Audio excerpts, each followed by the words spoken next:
so nice to have you here.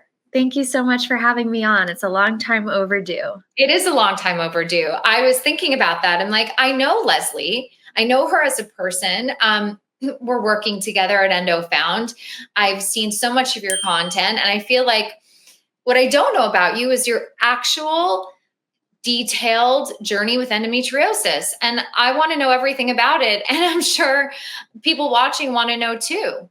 Yeah, it has been quite the journey. I feel very happy and grateful to come and share my story with the state that I'm in because I'm doing really well.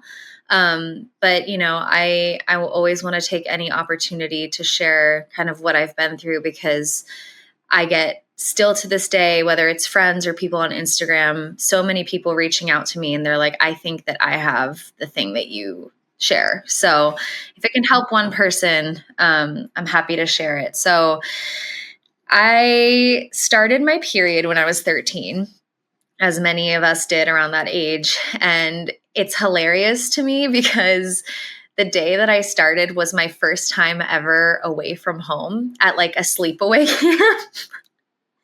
And my parents and I went to high school in Chesapeake, Virginia. And so it was in Washington, D.C. It was like this leadership summit called People to People. And you stay at this George Washington University, I think.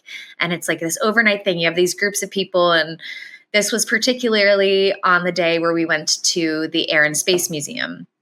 And I remember feeling really off that day. And I go on this ride where you're like driving the spaceship and flying upside down with my new friend. And I'm wearing white shorts. It's the middle of the summer in Washington, D.C. And I don't feel well. I go to the bathroom and I look down and it's like, okay, this is the moment. I've prepared, my mom prepared me for it. I read The Care and Keeping of You, the American Girl book. I just knew, okay, got to get to a drugstore, get some pads. I was not confident enough for tampons. But the problem was I was going through pads every 20 minutes. I remember being on that tour bus with this group of I was 13. We were all like kids and having to go back and forth to the bathroom. And I remember being like, this is not what I learned about growing up. This is way more brutal and intense. And I was in a lot of pain. But my mom, I would call her on the payphone and she'd be like, you've got this, just keep it through, like blah, blah, blah.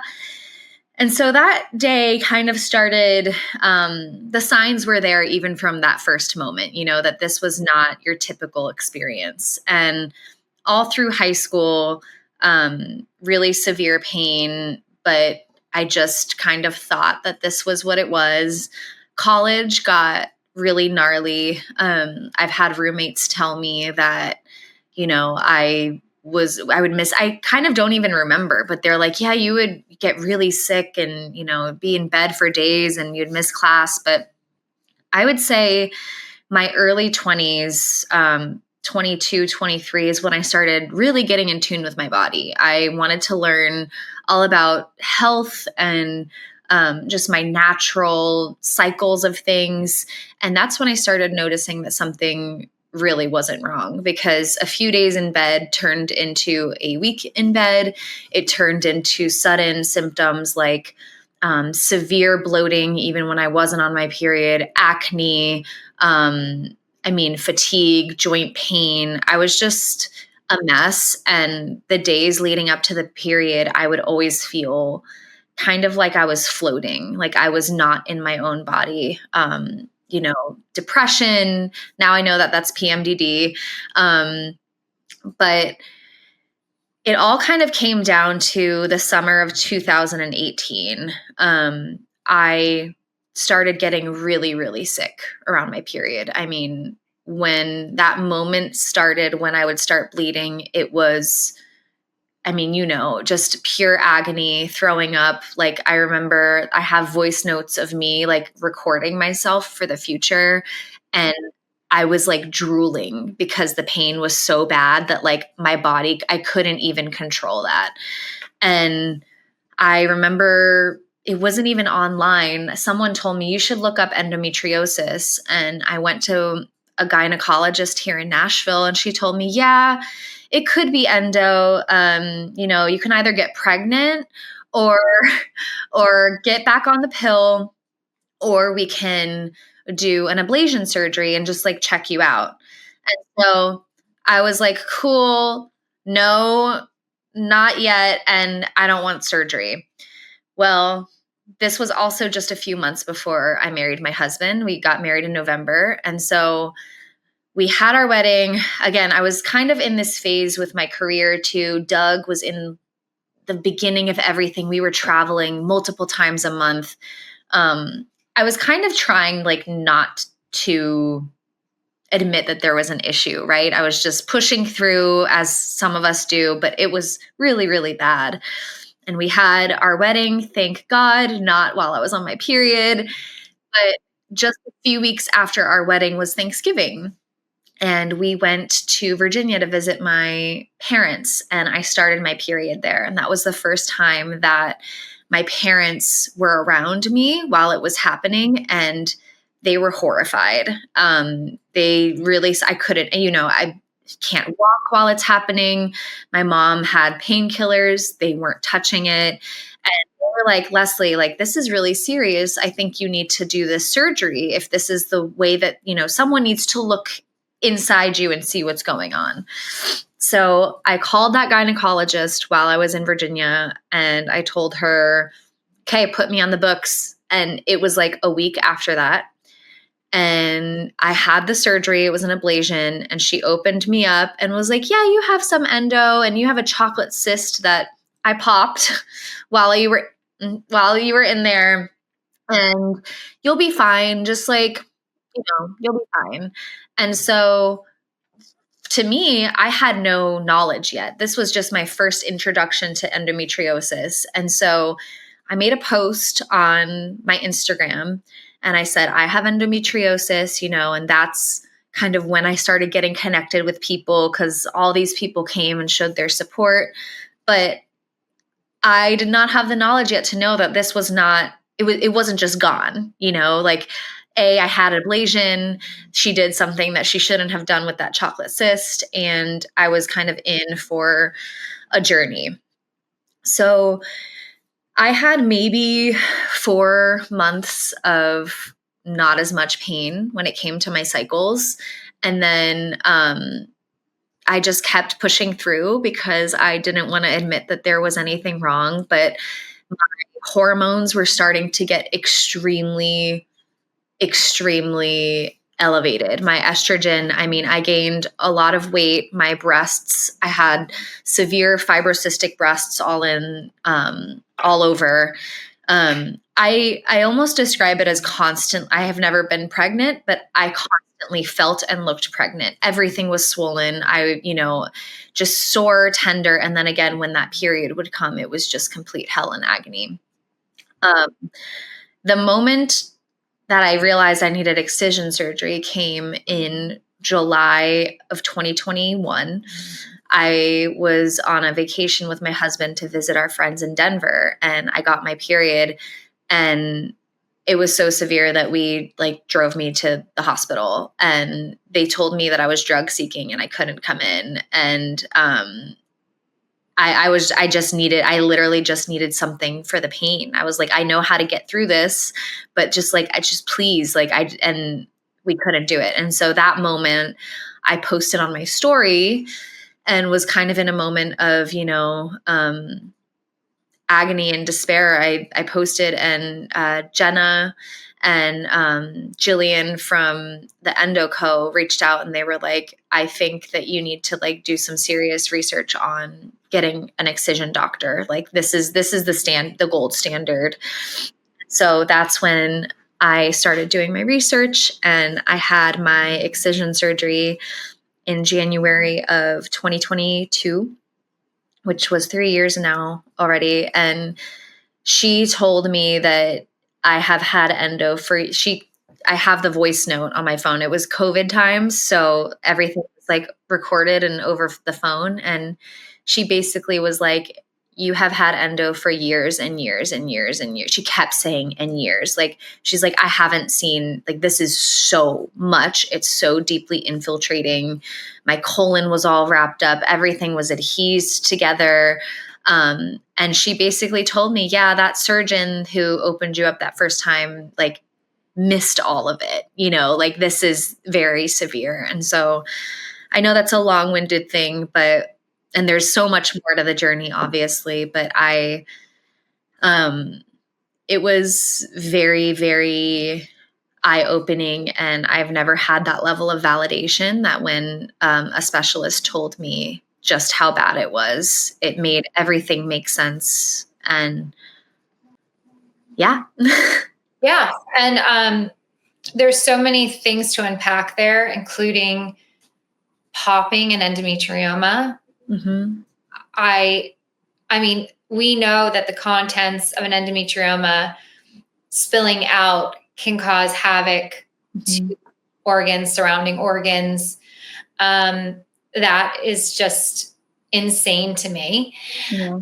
And then let's couple that with the fact that ablation, as we know, does not get to the root of an endometriosis lesion or adhesion, and can actually cause more pain and more damage to the nerves. I mean, again, I'm not a medical doctor. Just at this point, for all the discussions we've had with medical doctors, ourselves as patients, and then as patient advocates, that is the fear when endometriosis is not talked about in health classes when we're growing up, because we don't ourselves recognize the symptoms. And like you said, I pushed through. I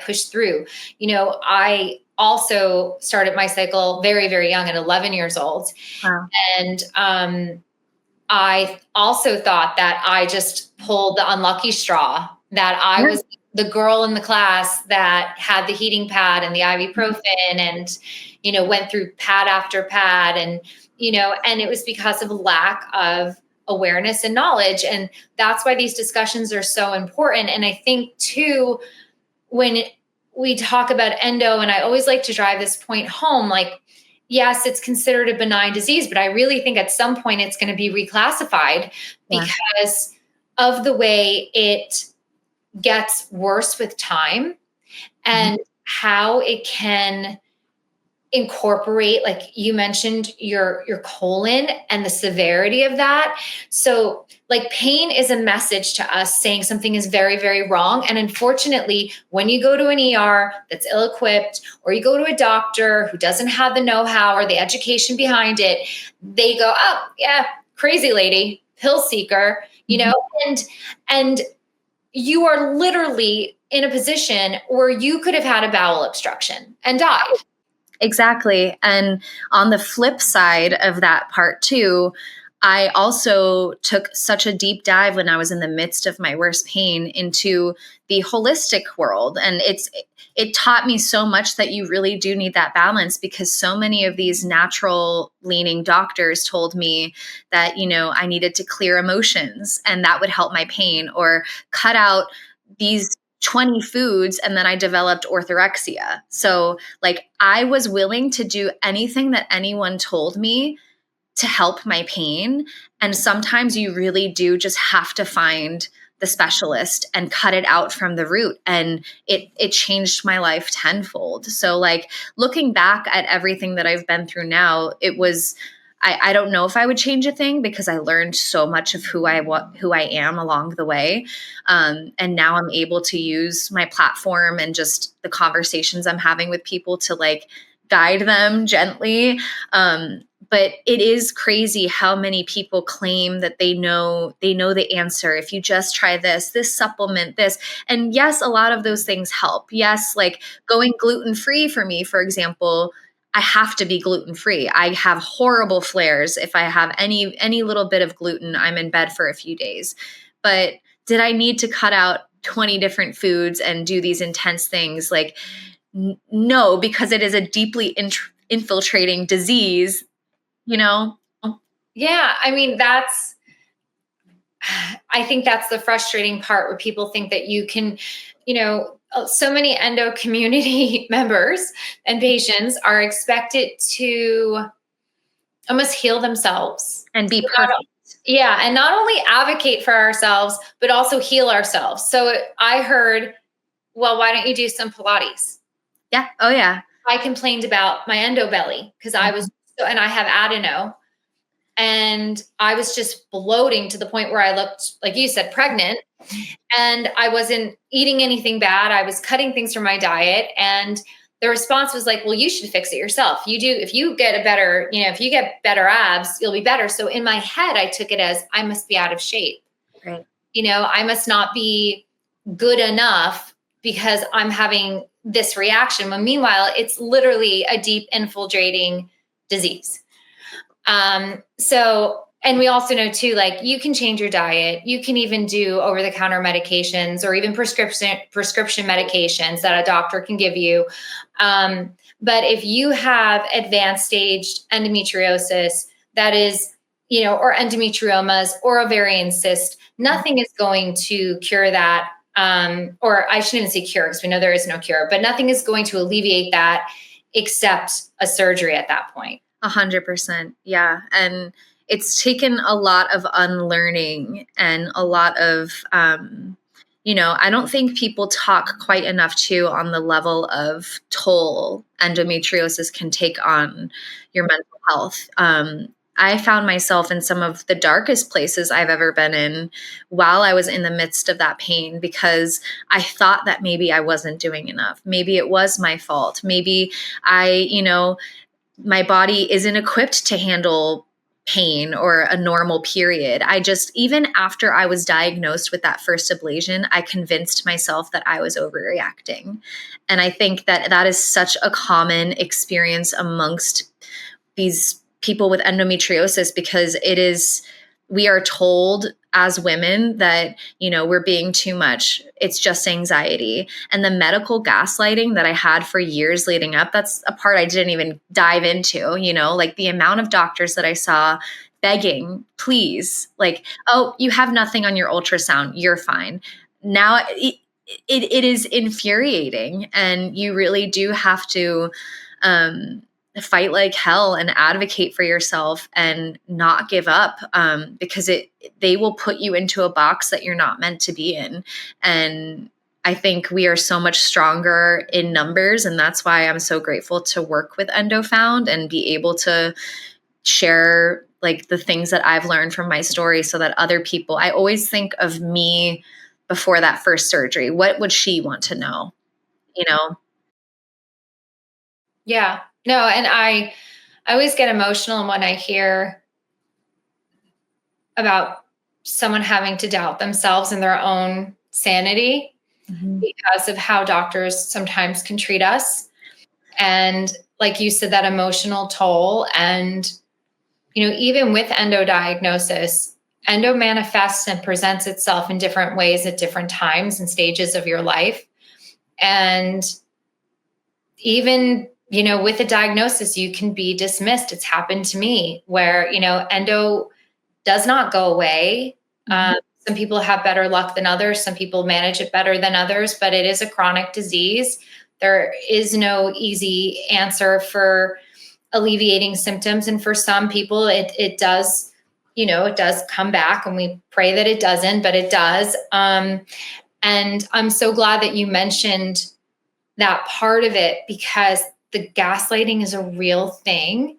And it isn't like an overused word because there's been so many people that have been in your seat right now that have told me, and I know you hear these stories too, where people share them with you, that you literally feel like you're losing your grasp on sanity and reality because you're like, well, maybe it's me. Like maybe I just, someone said to me, well, you're very sensitive to pain. Yeah. Like that was one of my favorites. You're very sensitive to pain. And I'm like, am I though? And then once actual doctors, surgeons went in, they're like, how are you walking? And like you said, it's vindicating, but that takes sometimes 2 years to get from that. Maybe you're sensitive to pain because then you go, maybe I'm sensitive to pain. I just have to learn how to cope with it better. And you push yourself, to go through more pain because you think that's just your experience instead of getting the help you need. So Leslie, you have a unique platform and ability to connect with people. For those that are the Leslies of the past who didn't get the right treatment at the beginning or the right diagnosis, what advice do you offer them?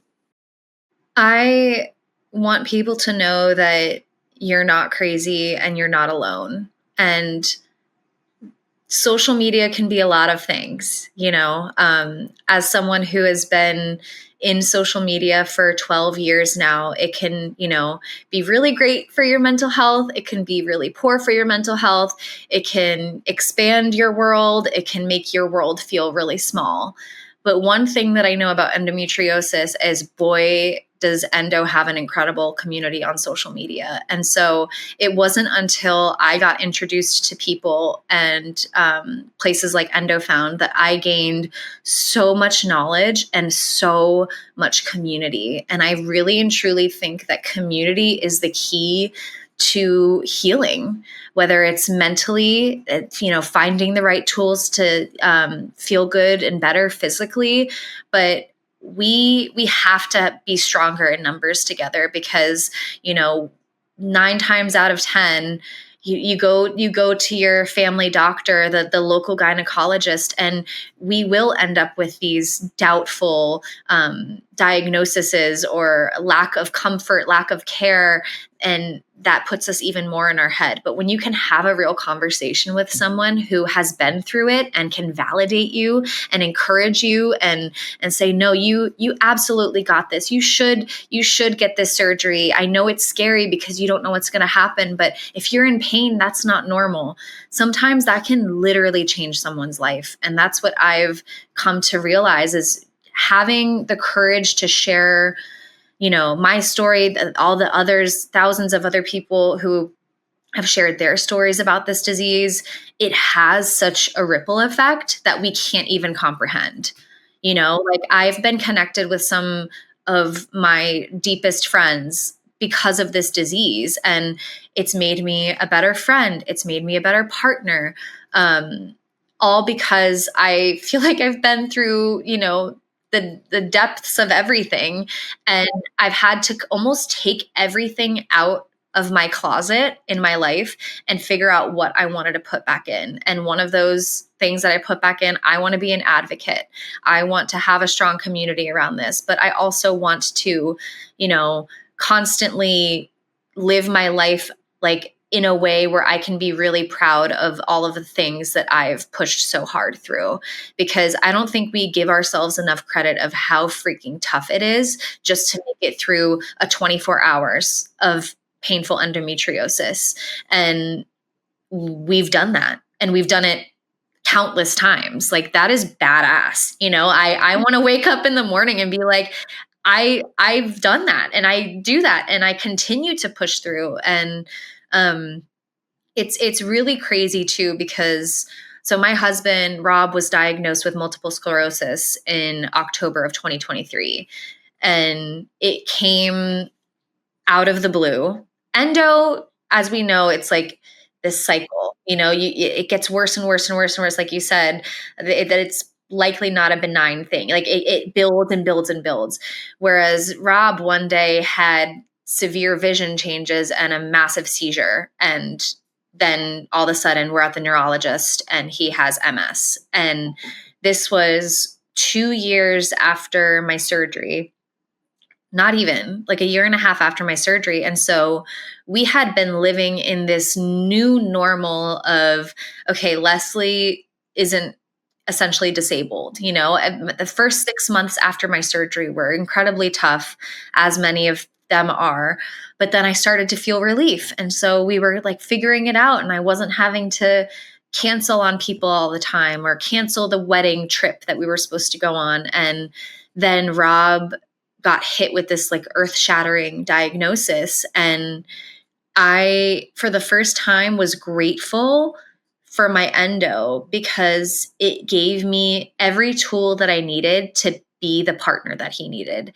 I saw what he had done when I was in pain. I saw, how he showed up for me and how I needed him. And then I was able to put myself in his shoes in a way to where I, could show up for him emotionally. I could advocate for him at the doctor's office.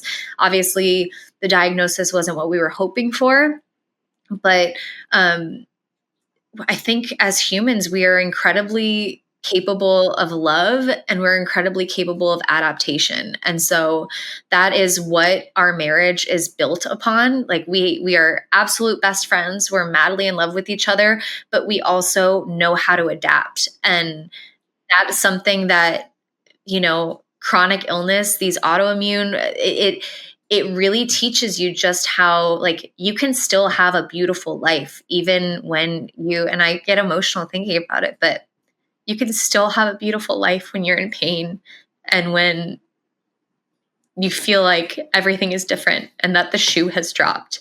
So I just want people to know that, like, even if your shoe has dropped, like, it's not the end. It can actually be a really great new beginning with these things. It's like you have to give your diagnosis a seat at the table. And that's something I've learned in therapy. It's like I have to invite the Leslie with endo to sit with me.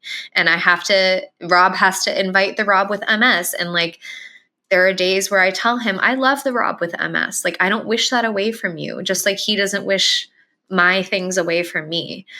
So we almost have to love ourselves through it in such a way that, like, it just can't be taught. Leslie, I've never heard anything put so beautifully, that you can give a seat at the table with your endo, a seat at the table for your chronic illness, because I think you're right. I think so many of us want to shoo it away. Mm-hmm. And sorry.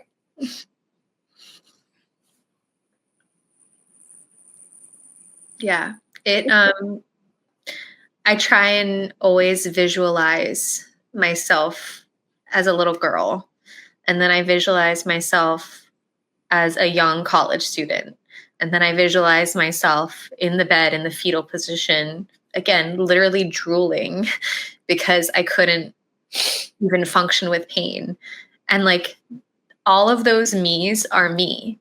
And so I think true self-love, we have to invite all of the parts of ourselves. And again, it's been a lot of therapy and inner work, and I still have a lot of anxiety and a lot of tough moments, but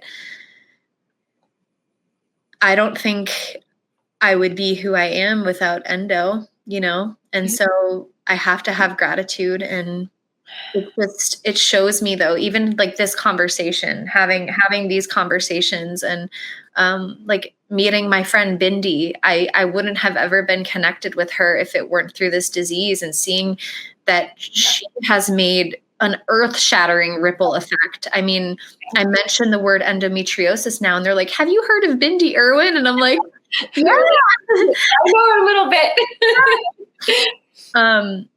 But it's just amazing what we can all do, and then makes me very hopeful for the future. Yeah, I think, they say without hope, there's darkness. So our hope is the light for the future. Mm-hmm. And you telling your story helps to illuminate the path forward. Mm-hmm. So, it touches so many hearts to tell these stories and to talk about endo, not just from a clinical standpoint or the symptoms, but its entire impact on you as a human being, as a partner, as a person in the community, as a member of your family. Like, there is so much that this disease touches, because, like you said, you can't shoo away the person that you are with the disease. And like you said, to give yourself gratitude and also grace. Having this disease is a heavy burden to carry. but it also, with it comes like a responsibility if you choose to take that on to help others through it. So Leslie, you are one of those people that is truly helping others and being that guiding light. So thank you for sitting with me. Oh my gosh, thank you for having me. And I'm just so grateful to know you and to be connected. And it's funny, I was connected with EndoFound in 2019. And it's all because, so when I was 16, I got into music and being a songwriter. And that's what led me to move to Nashville. I took like a 10-year hiatus from making any music until I had my endo diagnosis. And one day, Rob was playing a song on the piano that he wrote. He's an incredible musician. And I just started singing, and it was straight consciousness, word of mouth, like the lyrics and everything. It just came. And I was in severe pain. I think I was on a painkiller from my endo. And then this song came out about endometriosis, about what I was feeling. And we recorded it and I put it out. It's called Get Better. And it was because of that song about endo and chronic illness and pain that EndoFound got in touch with me. And then they invited me to the Blossom Ball that year. And we went with Doug. We happened to be in New York and it was perfect. And so you sang, right? Was that the year you sang? Yeah. No, I haven't sang. But they played it on a TV, I think, or something. They played it.